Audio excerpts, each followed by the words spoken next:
नमस्कार, मैं हूं दीपक विशाल और आप देख रहे हैं बिग न्यूज़ 9। आज खास मुलाकात कार्यक्रम में हमारे साथ मौजूद हैं वीआईपी यानी विकासशील इंसान पार्टी के राष्ट्रीय उपाध्यक्ष सुरेश मुखिया बिंद, और साथ ही साथ ये बिहार के बगहा विधानसभा क्षेत्र से चुनाव लड़ने के लिए तैयार हैं, उसकी तैयारी कर रहे हैं। तो आज हम चर्चा करते हैं सुरेश मुखिया बिंद से और बगहा विधानसभा के उन तमाम चीज़ों पर चर्चा करेंगे और ये भी जानेंगे कि इस बार इनकी तैयारी कैसी है और कैसे बगहा विधानसभा क्षेत्र में जो बीजेपी और जेडीयू का गढ़ रही है उसमें सेंधमारी करने वाले हैं। तो बहुत बहुत स्वागत है हमारे शो में। आप सभी को बहुत बहुत धन्यवाद। क्या लगता है, चूँकि सबसे बड़ा सवाल यही है कि बीजेपी और जेडीयू के जो गढ़ कहा जाता है आपका बगहा विधानसभा क्षेत्र, इसमें सेंधमारी करने की तैयारी में आप हैं, तो इसमें कैसे सेंधमारी करेंगे और आपका तैयारी क्या है और किस तरह से आप जो जीते हुए कैंडिडेट हैं उनको मात दे करके अपना परचम लहराएंगे? आपको पहले पता होना चाहिए, बीजेपी का गढ़ मतलब निषाद समाज। निषाद समाज जिधर वोट कर रहा था उधर गढ़ हो गया था। अब वीआईपी पार्टी का जब से स्थापना हुआ है, निषाद समाज को एक नेता मिल गया, सन ऑफ मल्लाह मुकेश सहनी के रूप में। अब वो जो गढ़ है बीजेपी का टूट चुका है। इस चुनाव में बस आप लोग को रिजल्ट देखना है। वहाँ पर बीजेपी पूर्वी चंपारण पश्चिमी चंपारण में बुरी तरह से हारेगी।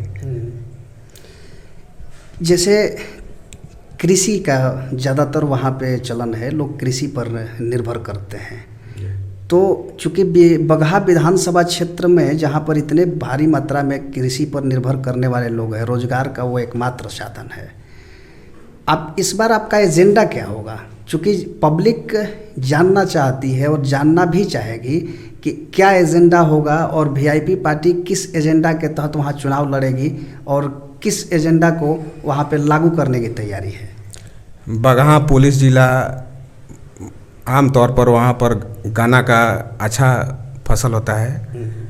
वहाँ पर चीनी मिल एक बगहा मात्र है। इतना गन्ना वहाँ होता है कि वो पूरे सीजन तक बगहा चीनी मिल पूरे गन्ना को समाप्त नहीं कर पाती है, जिससे किसान के बीच में बेचैनी रहता है कि मेरा गन्ना कैसे जल्दी समाप्त हो जाए। हमारा जब सरकार बनेगा, हम लोग वहाँ चुनाव जीतेंगे, तो किसान का जो टेंशन है कि मेरा गन्ना सही समय पर कैसे ख़त्म हो जाए, उसके लिए बगहा चीनी मिल जितना खपत करेगी उतना करेगी और समय से पहले हम लोग व्यवस्था करेंगे कि वहाँ का किसान का गन्ना दूसरे चीनी मिल में भी आसानी से पहुँच जाए, क्योंकि वहाँ के किसान मुख्य तौर पर गन्ना पर निर्भर करते हैं। एक और सवाल है इसमें कि गन्ना की खेती तो होती है और गन्ना वहाँ चीनी मिल भी है, लेकिन बहुत सारे ऐसे भी किसानों की वहाँ से शिकायतें आती रहती है लगातार कि गन्ना मिल से जो छोआ बोलते हैं, उसको जब छोड़ा जाता है तो आसपास के करीब 7-8 किलोमीटर के दायरे में जो खेती होती है धान की, उस पर नुकसान पड़ता है। ये क्या, इसमें क्या करेंगे? वो तो चीनी मिल का लापरवाही है। चीनी मिल के मालिक किसान के प्रति हमदर्द नहीं है, उनका कोई चिंता नहीं रहता है। उनसे पैसा कमा करके यहाँ से रफू चक्कर हो जाने का उनका नीति है, इसीलिए छोआ को अनियंत्रित तरीके से छोड़ देते हैं। जब मेरा सरकार बनेगा, हम वहाँ विधायक हम लोग बन जाएंगे, तो छोआ को एक व्यवस्थित तरीके से गड्ढा बना करके रखा जाएगा। जब गड्ढा बना करके रखा जाएगा तो वो जैविक खाद के रूप में उसको इस्तेमाल भी किया जा सकता है और उससे किसान भी खरीद करके ले जाएंगे, अपने गड्ढा में रखेंगे, उससे भी वो खाद बनाएंगे और अपना कृषि को अच्छा से उसके खादर के रूप में प्रयोग करके उपजा भी सकते हैं। चूँकि मुख्यतः कृषि वाले क्षेत्र में रोजगार के और भी अवसर होने की ज़रूरत है, सिर्फ कृषि ही इस पर डिपेंडेंसी रखना ही सही नहीं होगा, तो और क्या विकल्प आप दे सकते हैं वहाँ के युवाओं के लिए, वहाँ के महिलाओं के लिए, वहाँ के वस्तु स्थिति को बरकरार रखने के लिए? तो क्या आपके पास एजेंडा है? बगहा नेपाल से सटा हुआ बॉर्डर इलाका है। वहाँ पर कुटीर उद्योग काफ़ी फलेगा फूलेगा। औरतें को लघु उद्योग कुटीर उद्योग पर हम लोग अगर वहाँ ट्रेनिंग दे करके माला बनाने का, अचार बनाने का, बहुत सारा जो घर में महिलाएं आसानी से कर सकती है, अकेला कर सकती है, उसको हम लोग अपने स्तर से व्यवस्था करेंगे, ट्रेनिंग देंगे। और वहाँ पर जब लघु कुटीर उद्योग में जो उत्पादन होगा तो पड़ोसी देश जो नेपाल है वहाँ उस सामान को भेज करके वो लोग काफ़ी अच्छा से बहुत पैसा कमा सकता है और वो लोग खुशहाल हो सकता है। युवाओं के लिए क्या है? युवा वहाँ पर अधिकतर प्रदेश में जाकर के अपना जीवन यापन करते हैं। चूँकि बगहा के बारे में हमने काफ़ी रिसर्च करा है, पता चला कि वहाँ की मोस्टली जो युवा पीढ़ी है वो बाहर निकल जाती है नौकरी के लिए, कंपनियों में काम करने के लिए। तो क्या ऐसी व्यवस्था नहीं होनी चाहिए कि बगहा के युवा अपने ही क्षेत्र में रह कर के कुछ रोज़गार करें या रोज़गार के अवसर सृजन हो? तो इसके लिए क्या करेंगे? बिल्कुल है व्यवस्था। वहाँ पर कृषि प्रधान वो जगह है, वहाँ पर जैविक खाद का प्लांट लगाया जाएगा। वहाँ पर आधुनिक तरीके से कृषि के लिए भी व्यवस्था किया जाएगा। अधिक से अधिक नौजवान उसमें कृषि में तरह तरह के टेक्नोलॉजी को प्रयोग करके अधिक उपज करेंगे, तो उनसे उनको रोज़गार भी मिलेगा और किसान को भी फायदा होगा, नौजवान को भी फायदा होगा, दोनों फायदा होगा। शिक्षा के क्षेत्र में हम चर्चा करते हैं, चूँकि बगहा विधानसभा क्षेत्र में शिक्षा का स्तर काफ़ी निचले स्तर पर माना जा रहा है, और चूँकि वहाँ पे युवाओं की जो औसत दर है वो काफ़ी ज़्यादा है, लेकिन शिक्षा का स्तर काफ़ी निम्न है। इसमें क्या सुधार होना चाहिए? जब से नीतीश जी मुख्यमंत्री बने, जब मुख्यमंत्री नहीं बने थे तभी जाकर बगहा में वादा किए थे वहाँ पर कि जब मैं मुख्यमंत्री बनूंगा तो यहाँ पर कॉलेज यूनिवर्सिटी बनाऊंगा, अच्छा हॉस्पिटल बनाऊंगा। लेकिन जब नीतीश जी सरकार में आ गए उसके बाद से वादा भूल गए और बगहा में कभी रैली नहीं किए। जब भी वो रैली करते हैं तो जाकर के वाल्मीकि नगर 2 इलाके में करते हैं जहाँ थारू इलाका है, क्योंकि नीतीश जी को शर्म आती है कि मैं बगहा में जाऊँगा, जो वादा किया हूँ वहाँ के लोग मांगेंगे, कहेंगे पूरा कीजिए मेरा वादा, तो मैं क्या जवाब दूंगा। इसीलिए बगहा में कभी नीतीश कुमार वहाँ पर जाकर के अपना मुंह नहीं दिखाए। लेकिन नीतीश कुमार तो ये कहते हैं कि बिहार में विकास की रफ्तार बहुत तेजी से बढ़ रही है।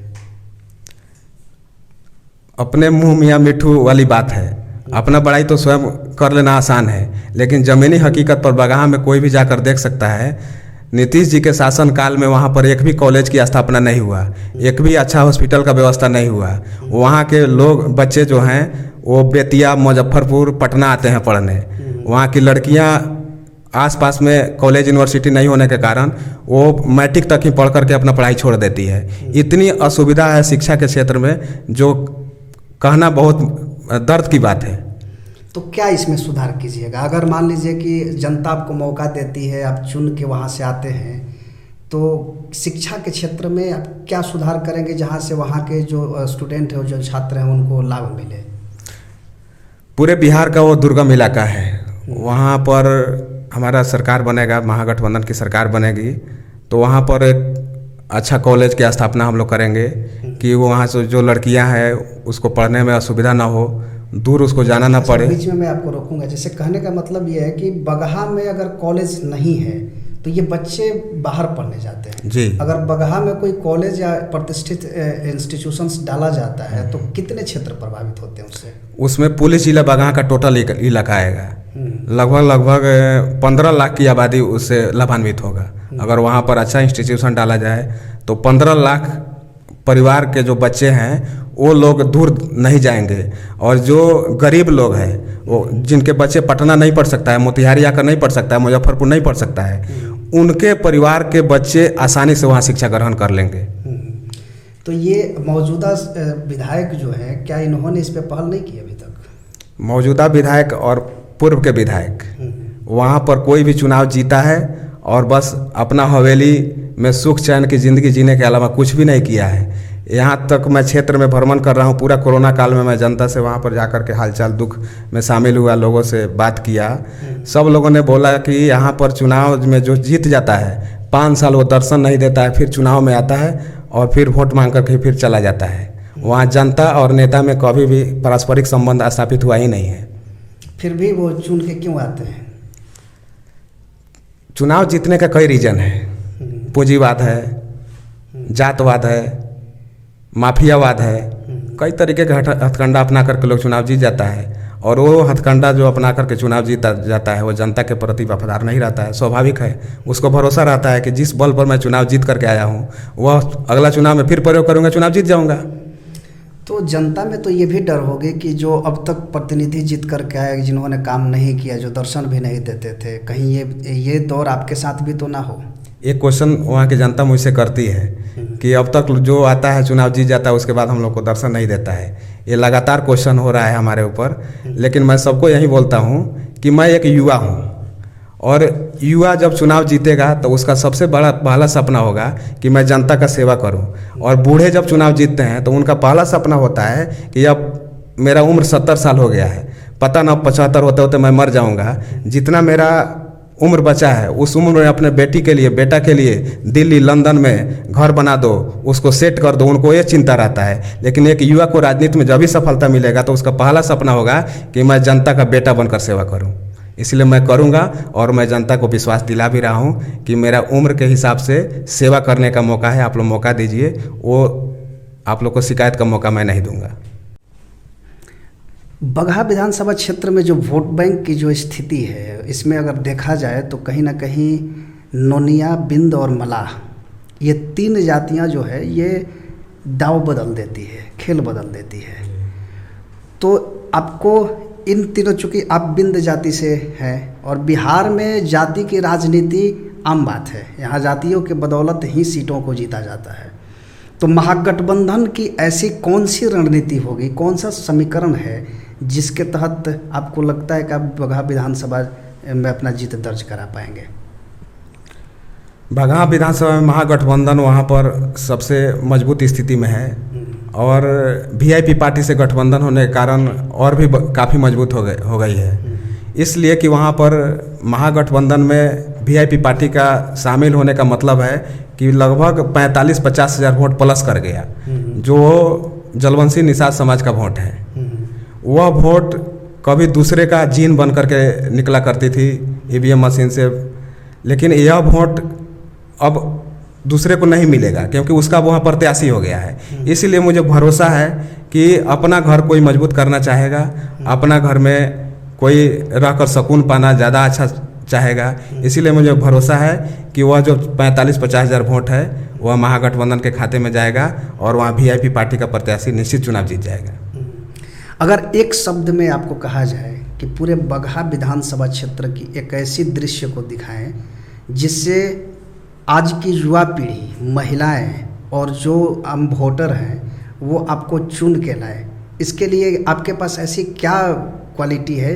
क्योंकि विधायक पहले भी आते रहे हैं, लगातार वहाँ से चीज़ें होती रही है, लेकिन इसके बावजूद जब आप पहली बार वहाँ से दांव खेलने को तैयार हैं तो इसमें वोटर आप पर किस बात से भरोसा करे और क्यों आपको चुन के ले आए? मतदाता हम पर इसीलिए भरोसा करेगी क्योंकि वहाँ पर मैं नेता के रूप में नहीं, एक घर के परिवार के सदस्य के रूप में व्यवहार करता हूँ लोगों के साथ, और हर परिस्थिति में दुख में भी उन लोगों के साथ खड़ा रहता हूँ। मैं किसी तरह का उन लोगों के साथ भेदभाव नहीं करता हूँ। जैसे पहले के जो वहाँ विधायक थे वो किसी से हाथ मिलाते थे तो 200 का साबुन से हाथ धो करके तब वो गाड़ी में बैठते थे, लेकिन मैं कोरोना काल में जहाँ मास्क लगा करके घूमना था, किसी से हाथ नहीं मिलाना था, उस परिस्थिति में भी मैं नहीं डरा और वहाँ के लोग भी नहीं डरे। मैं घर के परिवार के सदस्य के रूप में सबके साथ बैठ करके खाना खाया, बात किया, तो लोगों को भरोसा हो गया है कि यह बनावटी नेता नहीं है, यह घर का नेता है। इसीलिए वहाँ का सारा युवा और सारे मतदाता हमको लाइक कर रहे हैं। युवाओं के लिए आप क्या संदेश देना चाहेंगे? चूँकि आप एक युवा नेता हैं और युवाओं का बहुत बड़ा हिस्सा होता है, भागीदारी होती है विधानसभा या लोकसभा चुनाव में, तो ऐसे में आप युवाओं को क्या संदेश देना चाहेंगे और उनसे क्या अपील करेंगे? मैं भी एक युवा हूँ और अपने ज़िंदगी में एक अनुशासन और कर्मठता और कोई भी काम को काफ़ी परिश्रम और लगन से किया तो आगे बढ़ते जा रहा हूँ। मैं वहाँ से चुनाव जीतूँगा तो सारे युवा को जो भटक कर गलत दिशा में चले जाते हैं उनको मैं भटकने नहीं दूंगा। एक बड़ा भाई के रूप में उनको जा कर के राह दिखाऊंगा, प्रेरित करूंगा कि मेहनत करो, परिश्रम करो, यही तुम्हारे ज़िंदगी में सच्ची प्रगति का राह बनेगा, अन्यथा दूसरा कोई राह नहीं है जिससे तुम्हारा परिवार और तुम खुशहाल होगे। तो ये थे सुरेश मुखिया और बगहा विधानसभा क्षेत्र से इस बार ये चुनाव लड़ने की तैयारी कर रहे हैं। महागठबंधन के कैंडिडेट हैं और वहाँ से विकासशील इंसान पार्टी यानी वीआईपी पार्टी से चुनाव लड़ रहे हैं। तो तमाम तरह की बातों पर हमने इनसे चर्चा किया और लगातार हम इन चर्चा में बने हुए हैं। देखना ये है कि क्या होता है चुनाव में, फिलहाल तो अभी तैयारी चल रही है, लेकिन युवाओं का देश है और युवाओं का ही इस बार वर्चस्व होगा। तो देखना ये होगा कि इन युवा नेताओं को कितना वोट मिलता है।